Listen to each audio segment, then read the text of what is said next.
Hello दोस्तों, नमस्कार। मैं श्यामा मिश्रा और आपका हमारे चैनल स्टडी टॉपर में हार्दिक स्वागत है। हम लोग बाल विकास की सीरीज़ कर रहे हैं।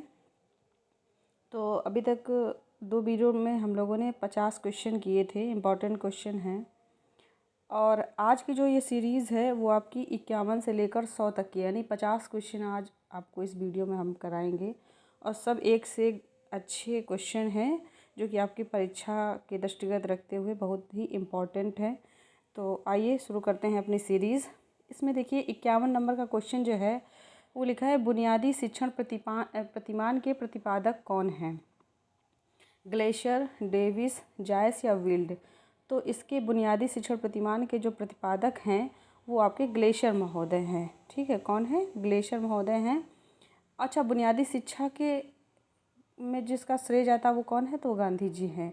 यहाँ बुनियादी शिक्षण की बात हो रही है तो ग्लेशियर महोदय हैं। ठीक है, राइट आंसर ए है। उसके बाद 52 नंबर क्वेश्चन देखिए, शिक्षण प्रक्रिया का केंद्र बिंदु कौन होता है? शिक्षक, छात्र, ए बी दोनों या इनमें से कोई नहीं? तो शिक्षण प्रक्रिया के केंद्र बिंदु जो है वो दोनों ही होते, क्योंकि शिक्षण जहाँ होगा, ठीक है, वहाँ दोनों ही होना आवश्यक है, शिक्षक और छात्र। अगर पूछा जाए कि शिक्षा का केंद्र बिंदु कौन है वर्तमान में, तो बाल केंद्रित शिक्षा चल रही है, छात्र होगा। लेकिन अगर शिक्षण प्रक्रिया का पूछा जाएगा तो वहाँ दोनों होंगे, तो राइट आंसर सी होगा। अगला है, जॉन डीवी ने शिक्षा को प्रक्रिया माना है। कितने ध्रुव माना है? 1, 2 या 3? तो त्रिध्रुवी प्रक्रिया माना है किसने? जॉन डीवी ने। ठीक है, राइट आंसर होगा बी। अगला देखिए, अभिवृद्धि से अभिप्राय है। अभिवृद्धि से अभिप्राय शरीर और उसके अंगों के भार एवं आकार में वृद्धि होने से किया जा सकता है। यह मत किसका है, यानी ये कथन किसका है? तो ये कथन है आपका सोरेनसन महोदय का। नेक्स्ट देखिए, विकास प्राणी और उसके पर्यावरण की अंतःक्रिया का परिणाम है। ये किसने कहा है? यानी विकास जो है वो प्राणी और उसके वातावरण के जो अंतःक्रिया है उसी का परिणाम होता है, क्या? विकास होता है। तो ये कथन आपका स्किनर महोदय का है, राइट आंसर बी होगा। अगला देखिए, वंशानुक्रम माता पिता से संतान को प्राप्त होने वाले गुणों का नाम है। यह कथन किसका है? तो ये कथन है आपका रूथ बेनेडिक्ट का। ठीक है, रूथ बेनेडिक्ट का। ठीक है, राइट आंसर सी होगा। नेक्स्ट देखिए, 57 नंबर क्वेश्चन है कि माता पिता की शारीरिक एवं मानसिक विशेषताओं का संतानों में हस्तांतरण होना वंशानुक्रम है। यह परिभाषा किसकी है? तो ये परिभाषा है आपकी जेम्स ड्रेवर महोदय की, राइट आंसर होगा ए। नेक्स्ट है 58 नंबर क्वेश्चन, संयुक्त कोष में वंशसूत्रों की संख्या कितनी होती है? तो संयुक्त कोष में वंशसूत्रों की संख्या 23 होती है, यानी चाहे 23 46 मान लीजिए या 23 जोड़े मान लीजिए। ठीक है, तो राइट आंसर क्या होगा? ए, 23 होती है। 59 नंबर क्वेश्चन देखिए, वंशानुक्रम का वाहक होते हैं। वंशानुक्रम का वाहक कौन है? कोष, और बी ऑप्शन है पितृक या जीन्स, और सी है ए बी दोनों या इनमें से कोई नहीं। तो राइट आंसर होगा ए, क्या होता है? कोष। ठीक है, राइट आंसर ए होगा आपका, कोष।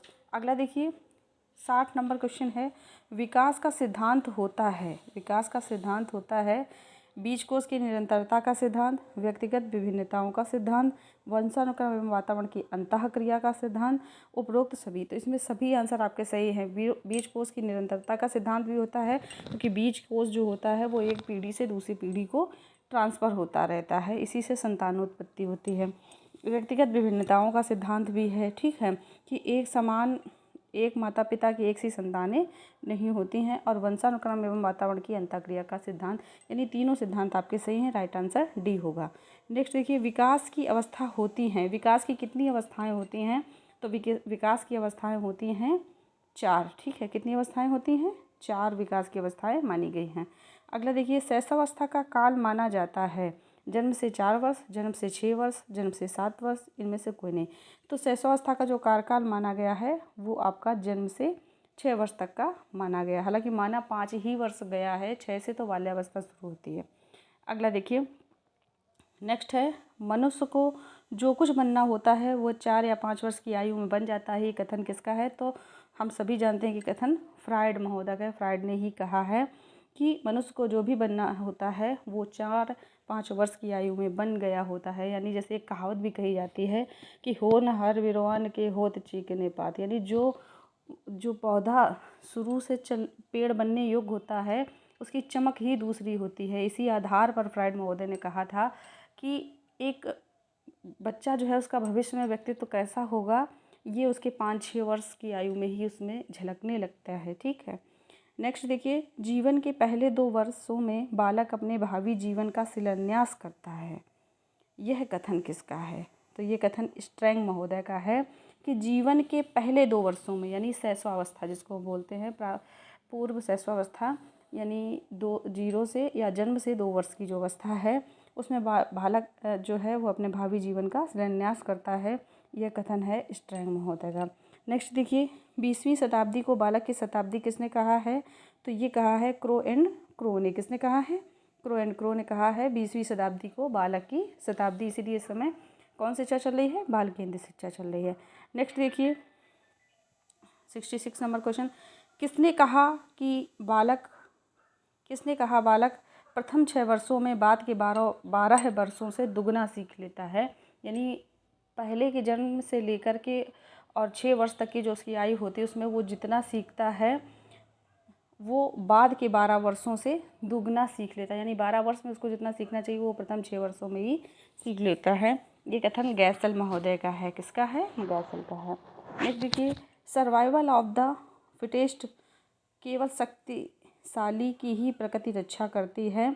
यह कथन किसका है? तो ये कथन है डार्विन का। किसका है?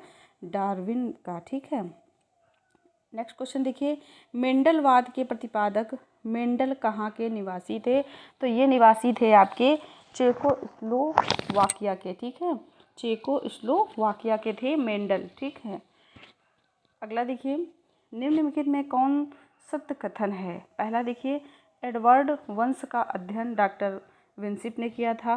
काली काक परिवार का अध्ययन गोडार्ड ने किया था। ज्यूक वंश का अध्ययन डगडेल और स्टबुक ने किया था। तो ये तीनों कथन आपके सही हैं, इसलिए राइट आंसर होगा डी, उपरोक्त सभी।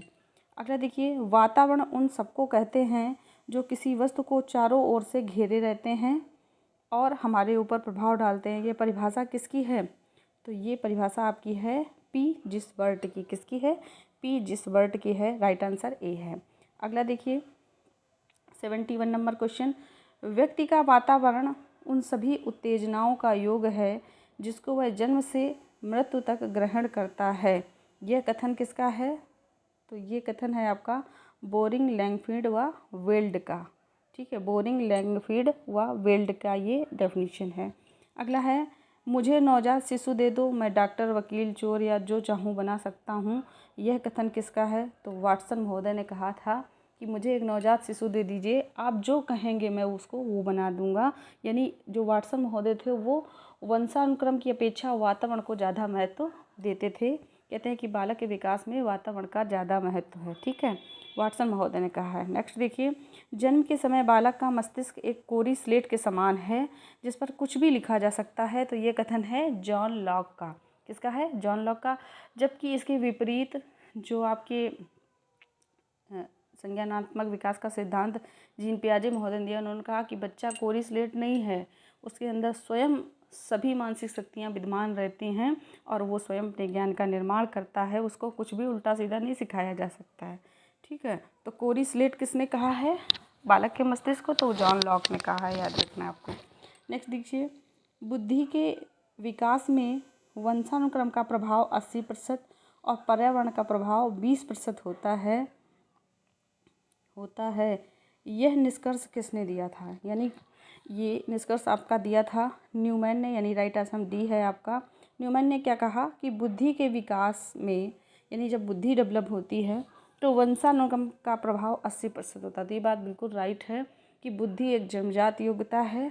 ठीक है, और पर्यावरण का प्रभाव 20% पड़ता है। पर्यावरण यानी अगर एक बच्चा जन्म से ही सामान्य बुद्धि है तो उसको पर्यावरण के इफ़ेक्ट से उसकी बुद्धि को शार्प किया जा सकता है, लेकिन उसको आप विशिष्ट या प्रतिभाशाली नहीं बना सकते हैं। तो ये परिभाषा बिल्कुल सही बैठती है। तो ये परिभाषा किसकी है? न्यूमैन की है। नेक्स्ट आगे देखते हैं, 75 नंबर क्वेश्चन है कि व्यक्तिगत वंशानुक्रम और वातावरण का योगफल व्यक्ति वंशानुक्रम और वातावरण का योगफल नहीं है, वरन दोनों तत्वों का गुणनफल है। यानी ये अभी परिभाषा उसमें आपकी हाल ही में आई है बीएड में, उसमें भी उन्होंने पूछा कि व्यक्ति को वंशानुक्रम और वातावरण का गुणनफल किसने कहा है, तो ये आपका कहा है वुडवर्थ महोदय ने, और इनके ये सहयोगी जो हैं मारिकस ने। किसने कहा है? मारिकस ने और वुडवर्थ ने, कि जो व्यक्तित्व होता है वो वंशानुक्रम और वातावरण का योगफल नहीं है बल्कि गुणनफल है। ठीक है, ये वुडवर्थ और मारिकस ने कहा है। अगला देखिए, मानव विकास की प्रथम अवस्था है तो कौन सी है? शैशवावस्था है प्रथम अवस्था। अगला है, मूल प्रवृत्ति क्रिया करने का बिना सीखा हुआ स्वरूप है। मूल प्रवृत्ति क्रिया करने का बिना सीखा हुआ स्वरूप है। ये परिभाषा ये अब जो विलियम मैकडूगल ने 14 मूल प्रवृत्तियाँ दी थी, वहाँ से ये क्वेश्चन है कि मूल प्रवृत्ति क्रिया करने का बिना सीखा हुआ स्वरूप है। ये परिभाषा आपकी किसने दी है?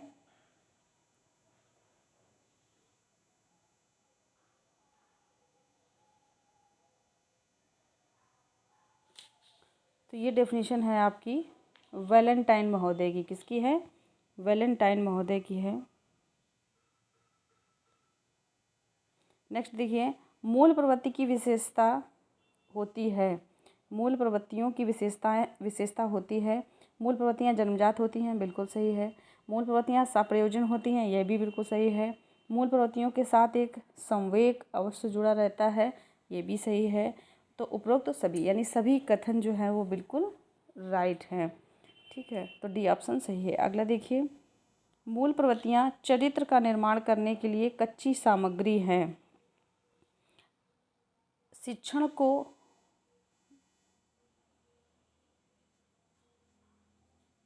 एक मिनट रुकना पड़ेगा, गड़बड़ हो गया।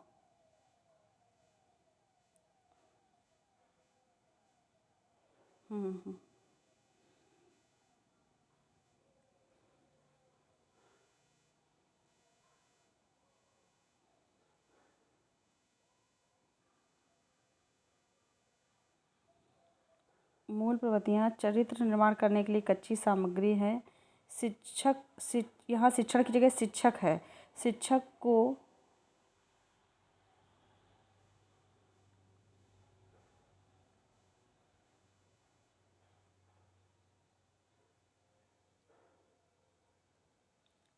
को अपने व्यवहार के प्रति ध्यान देना आवश्यक है। यह कथन किसका है? तो ये कथन है रॉस महोदय का। किसका है? रॉस महोदय का ये कथन है। ठीक है, अगला क्वेश्चन देखते हैं। किस विधि द्वारा मूल प्रवृत्तियों में परिवर्तन लाया जा सकता है? पहला ऑप्शन है दमन विलयन, दूसरा है मार्गान्तीकरण, तीसरा है शोधन उन्नयन और चौथा है ये सभी। तो सभी हैं ये सभी, यानी मूल प्रवृत्तियों का दमन करके भी इनको कम किया परिवर्तन लाया जा सकता है। विलयन करके भी, यानी इनका कहीं दूसरी जगह समायोजन कर दिया जाए। मार्गान्तीकरण कर यानी क्या दिशा बदल दी जाए। शोधन या उन्नयन कर दिया जाए। राइट आंसर होगा डी, ये सभी। अगला क्वेश्चन देखते हैं। मैकडूगल ने मूल प्रवृत्तियों के वर्गीकरण में कितनी मूल प्रवृत्तियों की सूची दी है? तो कितनी दी थी मैकडूगल ने? 14 दी थी। ठीक है, राइट आंसर बी होगा। अगला देखिए 82 नंबर क्वेश्चन। परिपक्वता का तात्पर्य है। परिपक्वता क्या है? व्यक्ति के आंतरिक अंगों का प्रौढ़ होना तथा उन गुणों का विकसित होना जो वंश परंपरा से प्राप्त होते हैं। ठीक है, दूसरा ऑप्शन है विकास की उस निश्चित अवस्था से है जिसमें वे कार्य करने के योग्य हो जाते हैं जो वे इस अवस्था के पूर्व नहीं कर सकते थे। ठीक है, तो आपका ये भी आंसर जो है वो राइट है। तो राइट आंसर इसमें होगा आपका सी नंबर, ए और बी दोनों। ठीक है, राइट आंसर होगा ए और बी दोनों। अगला है विकास के कितने आधार हैं? विकास के कितने आधार हैं? नेक्स्ट क्वेश्चन है। तो विकास के 2 आधार हैं। राइट आंसर होगा सी। राइट आंसर होगा सी नंबर। ठीक है, अगला देखिए, विकास को प्रभावित करने वाला कारक है बुद्धि, यौन शक्ति, अंतरस्रावी ग्रंथियाँ, बी है प्रजाति व संस्कृति, सी है पौष्टिक भोजन, रोग तथा चोट, और डी है ये सभी। तो सभी है आपके विकास को प्रभावित करते हैं। राइट आंसर डी होगा। अगला है, वैलेंटाइन ने किस काल को सीखने का आदर्श काल कहा है? तो वो कहा है शैशव काल को। वैलेंटाइन ने शैशव काल को सीखने का आदर्श काल कहा है। राइट आंसर होगा ए। नेक्स्ट देखिए, शैशवावस्था की प्रमुख वैज्ञानिक विशेषता क्या है? सामाजिक व्यवहार, धार्मिक व्यवहार, संवेगों के प्रदर्शन का अभाव, मूल प्रवृत्त्यात्मक व्यवहार। तो राइट आंसर होगा डी। शैशवावस्था मूलतः मूल प्रवृत्तियों पर ही आधारित होती है। ठीक है, राइट आंसर होगा डी होगा। अगला है, बालक का निर्माणकारी काल बाल्यावस्था को निम्न नामों से भी जाना जाता है। कौन सी? यानी बाल्यावस्था को और किन नामों से जाना जाता है? प्रारंभिक विद्यालय की आयु, बिल्कुल सही है। समूह की आयु, ये भी सही है। चुस्ती की आयु और गंदी आयु, ये भी सही है। राइट आंसर होगा डी, ये सभी। नेक्स्ट देखिए, विकास के किस काल को जीवन का अनोखा काल कहा जाता है? तो वो है बाल्यावस्था। बाल्यावस्था को जीवन का अनोखा काल कहा जाता है। अगला देखिए 89 नंबर क्वेश्चन, शैशवावस्था में शारीरिक विकास की विशेषता है। जन्म के समय बालक का भार 7.15 पाउंड तथा बालिका का भार 7.13 पाउंड होता है। जन्म के समय बालक की लंबाई 20.5 इंच तथा बालिका की लंबाई 20.3 इंच होता है। जन्म के समय शिशु के मस्तिष्क का भार 350 ग्राम होता है। उपरोक्त सभी। तो राइट आंसर होगा डी, सभी ऑप्शन आपके सही हैं। नेक्स्ट देखिए आगे, जन्म के समय शिशु की हड्डियों की संख्या कितनी होती है? तो ये होती है आपकी 270। कितनी होती है? 270। राइट आंसर होगा बी। और ये बढ़कर के 350 हो जाती है किसमें? बाल्यावस्था में। उसके बाद किशोरावस्था में फिर ये आपस में जुड़ के कम हो जाती हैं। जन्म के समय शिशु के हृदय की धड़कन 1 मिनट में कितने बार होती है?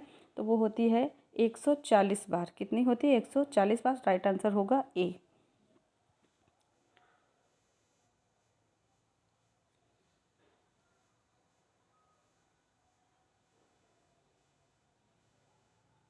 अगला देखिए 92 नंबर क्वेश्चन है, बालक के हाथ पैर और उसके नेत्र उसके प्रारंभिक शिक्षक हैं। यह कथन किसका है?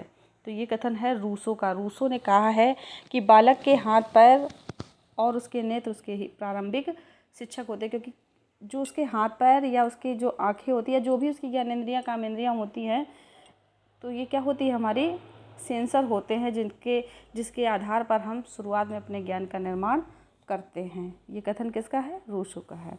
अगला है, बाल्यावस्था में शिशु की हड्डियों की संख्या कितनी हो जाती है? तो बाल्यावस्था में कितनी हो जाती है? 350 हो जाती है। आगे देखिए 94 नंबर क्वेश्चन है, किशोरावस्था के अंत तक हृदय की धड़कन 1 मिनट होती है। यानी जब किशोरावस्था में होते हैं, किशोरावस्था का एंडिंग पॉइंट है, उस टाइम हृदय की धड़कन 1 मिनट में कितनी बार हो जाती है? तो वो हो जाती है 85। पल्स आपकी कितनी हो जाती है? 85 हो जाती है। वैसे एक स्वस्थ मनुष्य का जो हृदय होता है वो 1 मिनट में 72 बार पंप करता है, लेकिन किशोरों का 85। ठीक है। नेक्स्ट देखिए, किशोरावस्था विकास की कौन सी अवस्था है? तो किशोरावस्था विकास की कौन सी अवस्था है? तृतीय अवस्था है। ठीक है, तृतीय अवस्था है। चतुर्थ अवस्था कौन है? प्रौढ़ावस्था। अगला देखिए, किशोरावस्था को महान परेशानी और तनाव, तूफान और संघर्ष की अवस्था किसने कहा है? तो ये कहा है स्टैनली हॉल ने। किसने कहा है? स्टैनली हॉल ने। राइट आंसर होगा ए। 97 नंबर क्वेश्चन देखिए, पिक्चर में इसको जैसे ही पकड़ो वैसे ही बढ़ जाता है।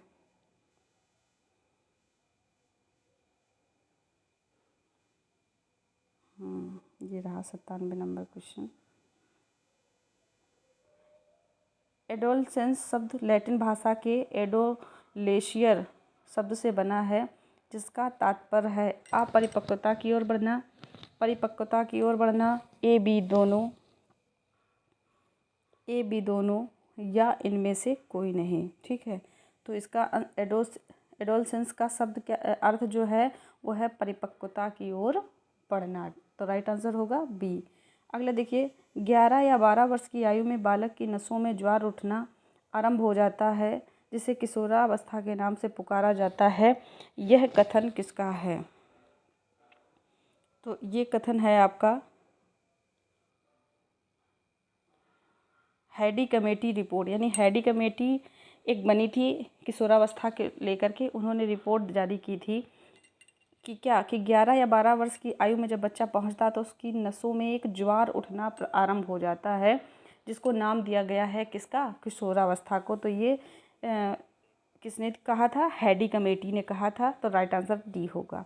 नेक्स्ट है, किशोरावस्था प्रत्येक व्यक्ति के जीवन में वह काल है जो बाल्यावस्था के अंत से प्रौढ़ावस्था के प्रारंभ में, जो बाल्यावस्था के अंत में प्रारंभ होता है और प्रौढ़ावस्था के आरंभ में समाप्त होता है। यह कथन किसका है? तो ये कथन है आपका ब्लेयर जोन्स और सिम्पसन का। किसका है? ब्लेयर जोन्स और सिम्पसन का। अगला है, एडोलसेंस नामक पुस्तक किसने लिखी है? तो ये आपकी लिखी है स्टेनली हॉल ने। किसने लिखी है? स्टेनली हॉल की। पूरा एक किशोर मनोविज्ञान की जो शाखा है वही स्टेनली हॉल के द्वारा स्थापित की गई है। तो ये एडोलसेंस नामक जो पुस्तक है जिसका अर्थ है किशोरावस्था, वो किसने लिखी है? स्टेनली हॉल ने लिखी है। अगला है, किशोर या किशोरियों में जो शारीरिक एवं मानसिक परिवर्तन होते हैं वे एकदम छलांग मारकर आते हैं। ठीक है, यानी एकदम से पहले बच्चे छोटे दिखते हैं और एकदम से उनमें परिवर्तन हो जाता है और वो बड़े दिखने लगते हैं। ये कथन किसका है? तो ये कथन है आपका स्टेनली हॉल का। किसका है? स्टेनली हॉल का। तो राइट आंसर होगा ए। अगला देखिए,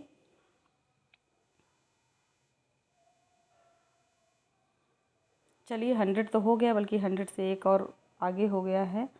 यहीं तक का हमारा टारगेट था। एडोलसेंस नामक पुस्तक की रचना किसने की थी? तो स्टेनली हॉल ने की थी।